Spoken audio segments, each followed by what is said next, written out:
இனி summer holidays கண்ணு கால் GT ஹாலிடேஸ்க்கு பண்ணு. GT holidays, south India's #1 travel brand. Star trailer வந்தது சார். ஒரு உண்மையிலேயே ஒரு புது ஸ்டார் உருவாயிட்ட மாதிரியான ஒரு நிலை இருக்குல்ல. உண்மையிலேயே பார்க்குறப்ப ஒரு புதுசாக இருக்குது. பட் அதில் சொல்லியிருக்கக்கூடிய அந்த சீன்ஸ்லாம் பார்க்குறப்ப ரொம்ப ஒரு அந்த படம் பார்க்கணுங்கிற ஒரு பெரிய இம்பாக்டை கிரியேட் பண்ணியிருக்கு. இந்த படத்தையே ஹரிஷ் கல்யாண் பண்ணுறேன்னு தான் போஸ்டர்ஸ்லாம் விட்டாங்க. அதுக்கப்புறம் தனுஷ் கிட்ட சொல்லப்பட்டதாகவும் ஒரு செய்தி இருக்குது. ரஜினி, கமல், அஜித், விஜய் இந்த மாதிரியான ஒரு கேட்டகரி இருப்பாங்க. அதை கரெக்டாக அந்த பல்ஸை பிடிச்சி கவின் பண்ணிட்டு இருக்காங்க. பார்த்தீங்கன்னா தாதாவாக இருக்கட்டும், பண்ணது 2 படம் தான். 2 படத்துலையுமே பார்த்தீங்கன்னா 2வது படம்லாம் பெரிய அதிசயம். எப்படின்னா 2வது படத்தில் ஒரு 5-6 வயசு பையனுக்கு அப்பாவா அந்த கேரக்டர் ஒத்துக்கிற யங் ஹீரோ ஒத்துக்கிறாருன்னா பெரிய விஷயம் இல்லையா? அப்போ அந்த கேரக்டரை ஜட்ஜ் பண்ணக்கூடிய நாலேஜ் இருக்குது. பட் அது ரொம்ப லிமிட்டாகவும் ரொம்ப ஓவராகவும் போயிடக்கூடாது. அந்த மீட்டருக்குள்ளே இருக்கணும் அப்படிங்கிறத ரொம்ப ஒரு செட்டிலாக பண்ணுறாரு. அது இப்போ உள்ள ஜெனரேஷனுக்குள்ளான அந்த எக்ஸ்பிரஷனை கரெக்டாக அந்த பல்ஸ் பிடிச்சாப்புல. எனக்கு தெரிஞ்சு கவின் ஒரு பெரிய ரவுண்டு வர்றதுக்கு வாய்ப்பு நிறையா இருக்குது. அந்த படம் ரிலீஸ் ஆகி ஓடினா தான் அப்படி லைஃப். அந்த படம் ஓடலைன்னா திருப்பியும் டெலிவிஷனுக்கு போக முடியாது. அதாவது இக்கட்டான சூழ்நிலையில் சரியான முடிவை நம்ம எடுத்துட்டோம்னா வாழ்க்கையில் பாதி வெற்றி விட்டுருவோம். கேரவேன் இல்லாமல் வரமாட்டேங்கிறாரு, லேட்டாக தான் வராரு, 10 கோடிலாம் சம்பளம் கேட்குறான்ற மாதிரி ஒரு பேச்சு ஓடிட்டு இருக்கே. உண்மை அதெல்லாம் இல்லை. சமீப காலமாக கவினை பற்றி சுற்றி நிறையா சர்ச்சைகள், நிறைய செய்திகள் வருது. அதாவது ஷூட்டிங் சரியாக வர மாட்டேங்கிறாரு, ஃபைட் மாஸ்டர் கூட ரியலாக ஃபைட் பண்ணுறாரு, சம்பளம் 10 கோடி கேட்குறாரு, ப்ரொமோஷனுக்கு வர்றதில்லை, ஜிம் பாய்ஸை கூப்பிட்டு வர்றாரு அப்படின்னு நிறையா கம்ப்ளைண்ட் வருது. அவர் இப்படி செய்வாராங்கிறது ஒரு சந்தேகமாக இருக்குது. இது ஒருவேளை உண்மையாக இருக்க பட்சத்தில் கவின் திருத்திக் கொள்வது அவருடைய லைஃப் நல்லது. அந்த இன்டர்வியூவில் சிவகார்த்தியன் பண்ணுற மாதிரியே ஒரு பாடி லாங்குவேஜ், ஒன்றுமே தெரியாது அப்பாவி மாதிரி, ஆமாம் சார் நான் பண்ணுறேன் சார், ஒன்றுமே தெரியாது சார் அப்படிங்கிற மாதிரி ஒரு ஆட்டிடியூட் காட்டுறாரு. இது ஏன் பண்ணுறாப்புல இல்லை? கவினாக இருந்துட்டு போகலாமே. நீங்கள் ரொம்ப நாள் அந்த மாதிரியான ஒரு செயற்கையான ஒரு இது தோற்றத்தோட செயற்கையான ஒரு பிம்பத்தோட இருந்தீங்கன்னா ரொம்ப நாளைக்கு நிற்க முடியாது.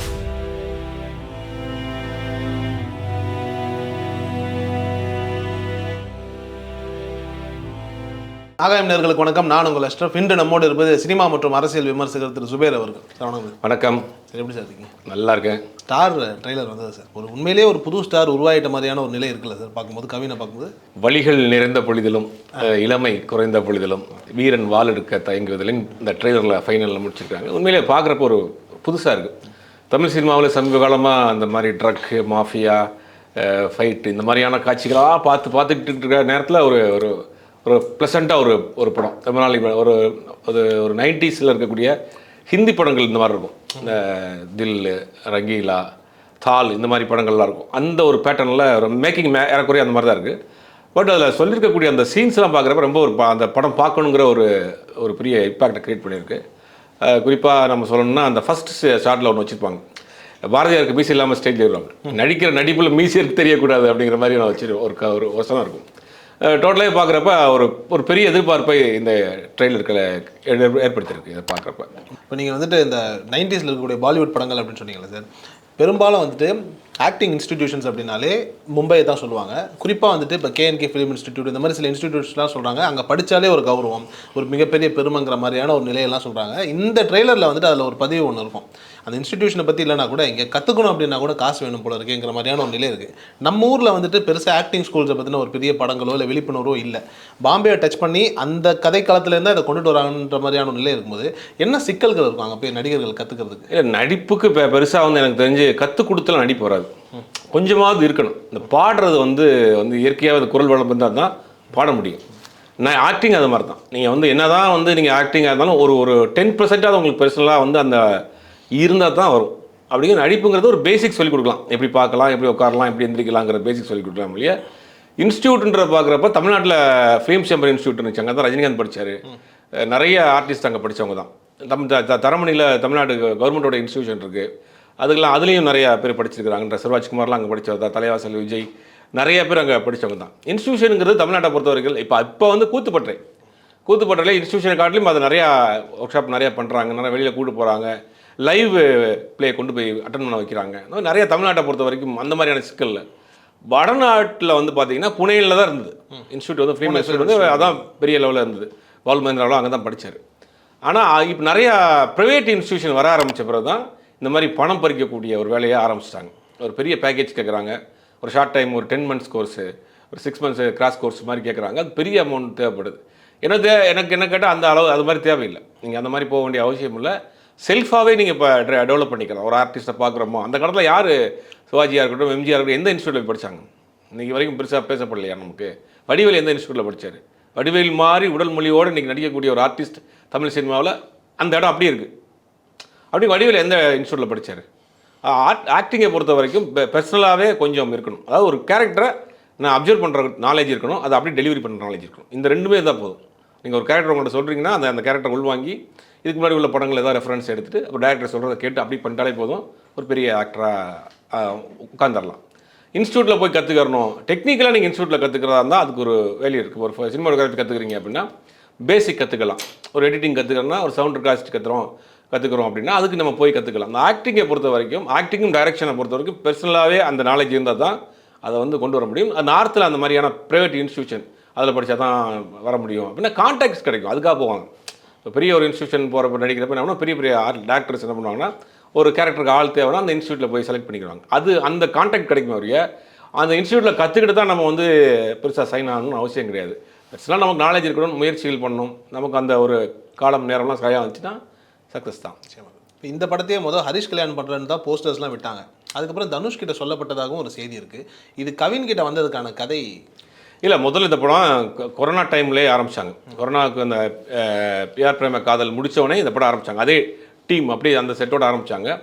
அப்புறம் அந்த லாக்டவுன் வந்து 2 இயர்ஸ் போட்டாங்க. அப்படியும் போட்ட பிறகு அந்த படம் அப்படியே கடப்பில் போட்டுச்சு. அதுக்கப்புறம் நீங்கள் சொன்ன மாதிரி நிறையா ஹீரோஸை பேசினாங்க. கடைசியில் அந்த டாடா பார்த்த பிறகு அந்த டேரக்டருக்கு இன்ஸ்பிரேஷன் ஆகி இவரை அப்ரோச் பண்ணி இவர் ஒத்துக்கிட்டார். இந்த நேரத்தில் கவின் நம்ம வந்து பேசி ஆகணும். அதாவது ரஜினி, கமல், அஜித், விஜய் இந்த மாதிரியான ஒரு கேட்டகரி இருப்பாங்க. இப்போ ரஜினி, கமல், எம்ஜிஆர், சிவாஜிலாம் என்ன பண்ணுவாங்கன்னா, எம்ஜிஆர், சிவாஜிலாம் நாடக காலங்கள்லேருந்து சினிமாவுக்கு வந்தவங்க. அப்போ என்னென்னா நாடகங்களில் என்ன பண்ணுவோன்னா சத்தமாக பேசணும், கையை ஆட்டி ஆட்டி நடிக்கணும். அது மாதிரி என்னென்னா பின்னாடி இருக்கிற இருக்க ஆட்களுக்கும் தெரியணும் அப்படிங்கிறதுக்காக அது மாதிரி பண்ணுவாங்க. அதுக்கு பிறகு சினிமாவில் வந்த பிறகும் ஏறக்குறைய அந்த ரிசம்பிள் இருக்கும். அதுக்கு ரஜினி, கமல் வந்த பிறகு கொஞ்சம் அது மாறிச்சு. அப்புறம் தனுஷ், சிம்பு இந்த மாதிரி காலம். இப்போ என்னன்னா இப்போ எந்த எக்ஸ்பிரஷனுமே வந்து ஒரு ரொம்ப லிமிட்டுக்கு மேலே போகக்கூடாது. போனால் அது ரொம்ப ஓவர் ஆக்டிங்காக இருக்கும். அதை கரெக்டாக அந்த பல்ஸை பிடிச்சி கவின் பண்ணிகிட்டு இருக்காங்க. பார்த்தீங்கன்னா தாதாவாக இருக்கட்டும், பண்ணது 2 படம் தான். 2 படத்துலையுமே பார்த்தீங்கன்னா 2வது படம்லாம் பெரிய அதிசயம். எப்படின்னா 2வது படத்தில் வந்து ஒரு 5-6 வயசு பையனுக்கு அப்பாவா அந்த கேரக்டர் யங் ஹீரோ ஒத்துக்கிறாருன்னா பெரிய விஷயம் இல்லையா? அப்போ அந்த கேரக்டரை ஜட்ஜ் பண்ணக்கூடிய நாலேஜ் இருக்குது. பட் அது ரொம்ப லிமிட்டாகவும் ரொம்ப ஓவராகவும் போயிடக்கூடாது. அந்த மீட்டருக்குள்ளே இருக்கணும் அப்படிங்கிறத ரொம்ப ஒரு செட்டிலாக பண்ணுறாரு. அது இப்போ உள்ள ஜெனரேஷனுக்குள்ளான அந்த எக்ஸ்பிரஷனை கரெக்டாக அந்த பல்ஸ் பிடிச்சாப்புல. எனக்கு தெரிஞ்சு கவின் ஒரு பெரிய ரவுண்டு வரதுக்கு வாய்ப்பு நிறையா இருக்குது. நிச்சயமாக சார். நிறைய பேர் வந்து இந்த படம் வந்ததுக்கப்புறம் சோஷியல் மீடியாவில் கம்பேர் பண்ணது என்னென்னா, ஹரிஷ் கல்யாணையும் கவினையும் வச்சு தான் கம்பேர் பண்ணாங்க. என்ன சொன்னாங்க அப்படின்னா, இந்த கதாபாத்திரம் ஹரிஷ் பண்ணுறதை விட இவர் பண்ணால் தான் நல்லாயிருக்கும்னு ஒரு சாரார். இன்னொரு சாரார் வந்துட்டு இல்லை கவின் வந்துட்டு தேவையில்லாம உள்ள வந்துட்டாருங்கிற மாதிரியான ஒரு நிலையெல்லாம் பேசுகிறாங்க இல்லையா? ஹரிஷ் கல்யாணுக்கு நிறைய பேருக்கு சொன்னது பர்சனலாக அதில் உள்ள போட்ட விஷயங்கள் என்னென்னா, இல்லை இவர் கவின் பண்ணும்போது அந்த எக்ஸ்பிரஷன்ஸ்லாம் இன்னும் பியூட்டிஃபுல்லாக இருக்குது, இவர் வந்துட்டு ஹரிஷ் வந்துட்டு அந்தளவுக்கு கொடுக்க மாட்டாருங்கிற மாதிரியான ஒரு டிபேட்லாம் இருக்குல்ல. வளரும் காலங்கள்லேயே இப்போ 2 பேருக்குள்ளே இப்படி ஒரு அடிதடி ஒரு விவாதம்லாம் வர்றது எப்படி எடுத்துக்கிறது? இல்லை, அவங்களுக்குள்ள எந்த அடிதடியும் இல்லை. ரசிகர்கள் வந்து இந்த ஒப்பிட்டு பார்க்குறாங்க. ஒருவேளை அந்த போஸ்டர்லாம் வந்துச்சு, இப்போ ஹரிஷ் கல்யாணம் வச்சு போஸ்டர் டிசைனாக பண்ணி வெளியிட்டாங்க. அப்போ பார்க்குறப்ப என்ன ஆகுதுன்னா, இவர் பண்ணால் பெட்டராக இருக்குமா, இவர் பண்ணால் பெட்டராக இருக்குன்னு இவரை பிடித்த ஆட்கள் பேசுகிறாங்க, அவரை பிடிச்ச ஆட்கள் பேசுகிறாங்க. ஏன்னா என்னுடைய பர்சனல் நான் பார்த்தா கவின் வந்து ஒரு பெஸ்ட் சாய்ஸ் வந்து கவின். ஏன்னா கவின் பொறுத்த வரைக்கும் ஆல்ரெடி ஒரு படம் ஒரு ப்ரூஃப் பண்ணிட்டார்.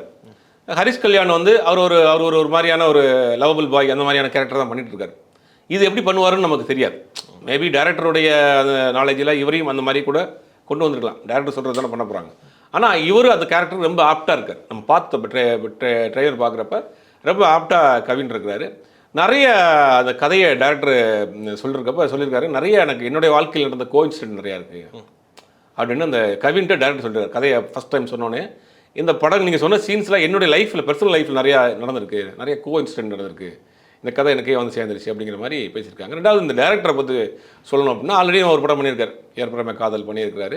2வது படம் பண்ணுறாரு. இவர் யார் அப்படின்னா, சினிமாவில் நிறையா சின்ன சின்ன ரோல்லாம் பண்ணிட்டு இருப்பார். பாண்டியன் அப்படின்னா ஒரு பேசிக்காக ஒரு ஸ்டில் ஃபோட்டோகிராஃபர். அவருடைய பையன் தான் இளன். அவர் எப்படின்னா இந்த கதையை வந்து சின்ன வயசுலேருந்தே பார்த்துட்டு இருக்காரு. அவங்க அப்பா வந்து ஒரு நடிகன் வந்தார், அப்புறம் ஸ்டில் ஃபோட்டோகிராஃபராக இருக்கார்.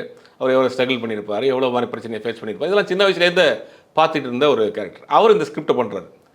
கவின் பார்த்தீங்கன்னா ஒரு சாதாரண ஒரு குடும்பத்தில் இருந்து எந்த பின்புலமும் இல்லாமல் தனியாக வந்து ஒரு டெலிவிஷனில் அசிஸ்டன்ட் ஸ்கிரிப்ட் ரைட்டராக ஒர்க் பண்ணி, அப்புறம் சீரியல் பண்ணி, அப்புறம் அதுக்கு பிறகு வந்து ஒரு பிக் பாஸ் போய் அதுக்கு பிறகு ஒரு படம் பண்ணுறாரு.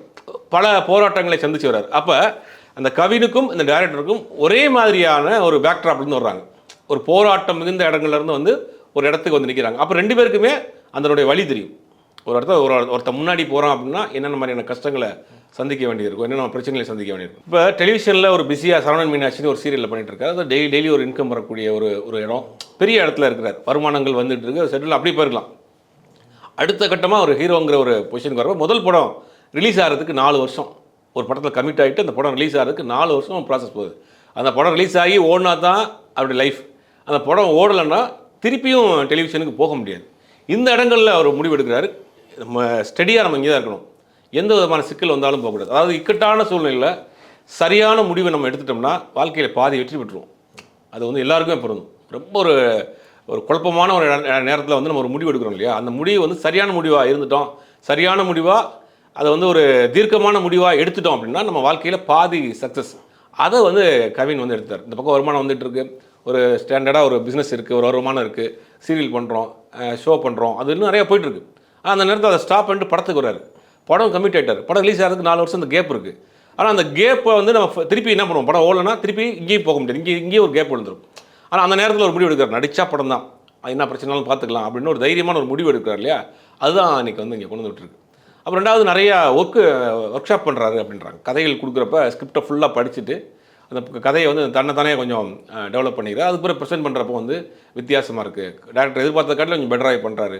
இந்த மாதிரி நிறையா பாசிட்டிவான விஷயங்கள் டேரக்டர்ஸை கூட ஒர்க் பண்ண அசினேட்டர்ஸாக சொல்கிறாங்க. ரொம்ப அப்ரோச்சிங் ரொம்ப ஈஸியாக தான் இருக்குது அப்படின்ற மாதிரி சொல்கிறாங்க. அடுத்த இந்த ட்ரெய்லர் பார்க்குறப்ப நிறைய அவருடைய லைஃப்பில் நடந்த இன்சிடென்ட்ஸ்லாம் ரிசம்பிள் ஆகுது, டேரக்டருக்கும் இதாக வருது. ஒரு சினிமா சம்மந்தப்பட்ட ஒரு கதை அப்படிங்கும்போது தமிழ் சினிமாவில் இந்த மாதிரி இப்போ படமே இல்லை. நம்ம ஏற்கனவே சொன்ன மாதிரி ஒரு அடிதடி, வெட்டுக்குத்து, ட்ரக்ஸு, மாஃபியா இந்த மாதிரி படங்களாக பார்த்து ஒரு ட்ரையாக இருக்கிற நேரத்தில் இது ஒரு ஃப்ரெஷ்ஷாக இருக்குது.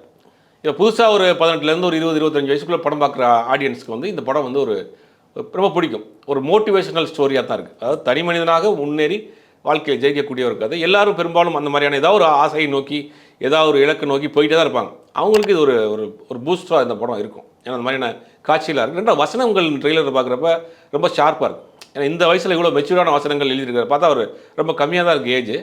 இவ்வளோ மெச்சூரான வசனங்கள் இருக்குன்னா அப்போ வாழ்க்கையில் நிறையா விஷயங்கள் அவர் வந்து நேரடியாக பாதிக்கப்பட்டிருக்கணும், அனுபவப்பட்டிருக்கணும்னாலும் அப்படி தான் எழுத முடியும். அது பார்க்குறப்ப அதுவும் இருக்குது.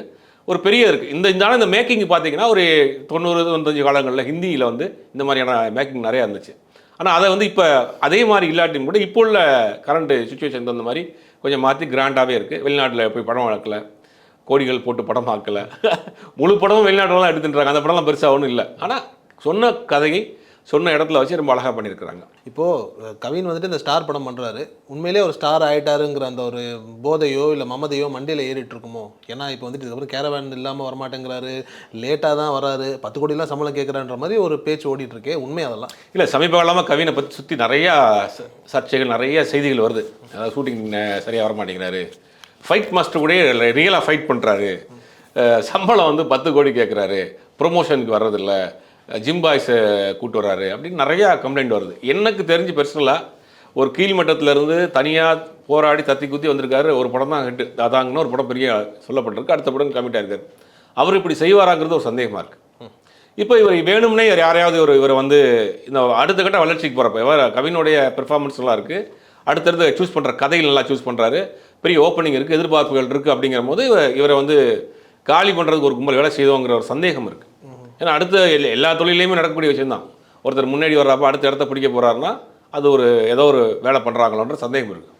இது ஒரு வேளை உண்மையாக இருக்க பட்சத்தில் கவின் திருத்திக் கொள்வது அவருடைய லைஃபுக்கு நல்லது, அவருடைய கேரியருக்கு நல்லது. பொய்யா இருக்கும் பட்சத்தில் அதை யாருன்னு பார்த்து அதை சரி செய்து கொள்வது நல்லது.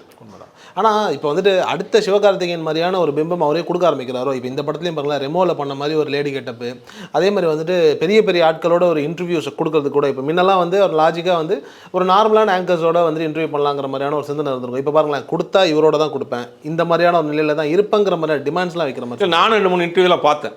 அந்த இன்டர்வியூவில் சிவகார்த்திகேயன் பண்ணுற மாதிரியே ஒரு பாடி லாங்குவேஜ், அப்படி ஒன்றுமே தெரியாது அப்பாவி மாதிரி, ஆமாம் சார் நான் பண்ணுறேன் சார், ஒன்றுமே தெரியாது சார் அப்படிங்கிற மாதிரி ஒரு ஆட்டிடியூட் காட்டுறாரு. இது ஏன் பண்ணுறாப்புல? இல்லை, கவினாவே இருந்துட்டு போகலாமே. ஒரு டெலிவிஷன்லேருந்து வந்தவர், உங்களை பற்றி அவங்க மீடியாக்குள்ளே இருக்க எல்லாருக்குமே தெரியுமே, மீடியாக்குள்ளே இருக்கிற எல்லாருக்குமே தெரியும். அப்படிங்கும் போது நீங்கள் ஒரு ஸ்க்ரீன் ப்ரெசன்டேஷன், ஒரு இன்டர்வியூ கொடுக்குறப்ப அந்த மாதிரி நீங்கள் ஏன் பண்ணுறீங்கன்னு தெரியல. நீங்கள் ரியலாகவே உங்கள் என்ன இருக்குங்களோ அப்படி பண்ணிட்டு போகலாமே. நீங்கள் சொல்கிற மாதிரி அவர் சிவகார்த்தியனுடைய அவரை ஃபாலோ பண்ணுறாருங்கிற மாதிரி தான் இருக்குது. இன்டர்வியூஸ் கொடுக்குறா இருக்கட்டும், அவருடைய ஆக்டிவிட்டாக இருக்கட்டும். பட் ஏன்னா ஒரே ஃபீல்டில் ஒரே சேனல் வந்து 2 பேர் வந்ததுனால அதை வந்து ஒரு ஒரு முன்மாதிரியை எடுத்துக்கிட்டு அவர் செய்கிறாரான்னு தெரியல. ஆனால் அது உண்மையிலேயே அவருடைய வளர்ச்சிக்கு அது பெரிய பாதிப்பார். ஏன்னா ஒருத்தர் பண்ணிட்டு போயிட்டார், நீங்களாகவே இருங்க. ஏன்னா நீங்கள் எப்பயும் போல் நீங்களே அவர் எப்பயும் போல் நீங்கள் படங்களுக்கு பாருங்கள், எப்பயும் போல் இன்டர்வியூ கொடுங்க, கேஷுவலாக இருங்க. தமிழ்நாட்டில் அந்த மாதிரி பண்ணால் ரொம்ப நாளைக்கு நிற்க முடியாது. ஏன்னா தமிழ்நாட்டை பொறுத்த வரைக்கும் நீங்கள் யதார்த்தத்தை ரொம்ப விரும்பக்கூடிய ஆட்கள். ரஜினிகாந்த், கமலஹாசன் ஒரு பெரிய இங்கே ஒரு மாஸ் ஹீரோ, ரொம்ப அழகாக டான்ஸ் ஆடுவார், பாட்டு பாடுவார், எல்லாம் பண்ணுவார். இந்த பக்கம் பார்த்தீங்கன்னா ரஜினிகாந்த் ஒருத்தர் என்ன பண்ணுவார், தலையில் ஷேவ் கூட பண்ண மாட்டார், தாடியை தலைக்கு டை கூட அடிக்க மாட்டார். அப்படி கேஷுவலாக ஒரு மீட்டிங்கில் உட்காந்துருப்பார், நினச்சது அப்படி பேசிட்டு போவார். ஆனால் அதுக்கு தான் அப்ளாஸ் அங்கே பறக்கும். அப்படிங்கும்போது யதார்த்தத்தை விரும்பக்கூடியவர்கள் மக்கள் தமிழ்நாட்டை பொறுத்த வரைக்கும் யதார்த்தத்தை ரொம்ப பிரித்து பார்க்கக்கூடிய. நீங்கள் ரொம்ப நாள் அந்த மாதிரியான ஒரு செயற்கையான ஒரு இது தோற்றத்தோட செயற்கையான ஒரு பிம்பத்தோட இருந்தீங்கன்னா ரொம்ப நாளைக்கு நிற்க முடியாது. நீங்கள் ரியலாக லைவாக இருந்தீங்கன்னா ரொம்ப நாளைக்கு உங்களை மக்கள் கொண்டாடுவாங்க. நல்ல நல்ல படங்கள் நீங்களும் கொடுக்கலாம். நிச்சயமா சார். அதே மாதிரி வந்து இப்போ வந்துட்டு சிவகார்த்தியனை காப்பி பண்ணுறான்றது ஒரு நிலை. கவின் வந்துட்டு இண்டஸ்ட்ரிக்கு வரதுக்கு முன்னாடி, அதாவது வந்து படங்கள் பண்ணுறதுக்கு முன்னாடி ரொம்ப துருத்துருன்னு இருந்த மாதிரியான ஒரு இமேஜ் தான். அது சரவணன் மீனாட்சியில் அந்த வேட்டையன் கதாபாத்திரமாக இருக்கட்டும், எல்லாம் இருக்கட்டும். இப்போ ஆனால் வந்துட்டு அந்த விஜயனுடைய பாடி லாங்குவேஜ் வந்து தெரியுமா, ரொம்ப அமைதியாக, ரொம்ப சாஃப்டாக, வார்த்தை இடம் கேப் விட்டு பேசுறது, அந்த மாதிரியான டோனெல்லாம் வேறு கொண்டுட்டு வர்றாரு. அதுல நிறைய இல்லை, அது ஒரு ட்ரெண்டாக வச்சுருக்காங்க. இப்போ உள்ள சில நடிகர்கள் வந்து என்ன பண்ணாங்கன்னா, பொது இடங்களில் தனக்கு வந்து ஒன்றுமே தெரியாது, தன் ஒரு அப்பாவி அப்படின்ற மாதிரியான ஒரு பிம்பத்தை கிரியேட் பண்ணுறதுக்கு தொடர்ந்து பண்ணுறாங்க. அது இவர் மட்டும் கிடையாது, ஒரு சில நடிகர்கள் பண்ணுறாங்க. அப்படியே பொது இடங்களில் அவரோட கை கட்டி நிற்கிறது, பத்திரிகையாளர் சந்திப்பெல்லாம் ரொம்ப பவியமாக பேசுறது. ஆனால் உள்ளுக்குள்ளே என்ன நடக்கும்னு தெரியும், என்னென்ன மாதிரி கமெண்ட் பாஸ் ஆகும்னு தெரியும். காரில் வர்றப்போ என்ன நடக்கும், காரை விட்டு இறங்குறப்போ என்ன நடக்கும், கேமரா அங்கே ஆன் பண்ணியிருக்கா என்னன்னு பக்கத்தில் இருக்க பார்த்து சொல்லுவாங்க. அங்கே ஒவ்வொரு ஸ்டெப்புக்கு ஒரு மாதிரி அவங்களுடைய மாடுலேஷன்லாம் மாறும். அதனால் ஏன் அதை பில்ட் பண்ணுறாங்கன்னு தெரியல. நீங்கள் என்ன இப்போ அரசியல் நடிக்க போகிறீங்களா, நீங்கள் நான் படத்தை நடிக்க போகிறீங்க, நல்லா இருந்தால் படம் பார்க்க. உங்களுடைய பெர்சனல் கேரக்டர், பெர்சனல் ஆக்டிவிட்டி வச்சு யாரும் படம் பார்க்க போகிறது கிடையாது. படம் நல்லா தான் பார்ப்பாங்க. இதுக்கு பெரிய பெரிய ஆர்டிஸ்ட் படமே வந்து நல்ல நல்ல படம்லாம் ஓடாமல் போயிருக்கு. நீங்கள் அந்த சொல்லக்கூடிய சூப்பர் ஸ்டார் சொல்லக்கூடிய படமே பாபா மாதிரியான படங்கள் போயிருக்கு. கமலஹாசனுக்கு எத்தனையோ படங்கள் பெருசாக, உத்தமலன் மாதிரியான படங்கள் பெருசாக போகலை. அப்போ எவ்வளோ பெரிய பிம்பமாக இருந்தாலும் படம் இல்லைன்னா போகாது. இது எதுக்கு நீங்கள் தேவையில்லாமல் ஒருத்தர் பண்ணுறாருங்கிறது அதை நீங்கள் பண்ணுறீங்க. நீங்கள் யதார்த்தமாக இருந்துட்டு போகலாமே. நிச்சயமா. ரொம்ப நன்றி சார். நேரம் தகவல். இனி சம்மர் ஹாலிடேஸ் கண்ணு கால் GT ஹாலிடேஸ்க்கு பண்ணு. GT holidays, south India's #1 travel brand.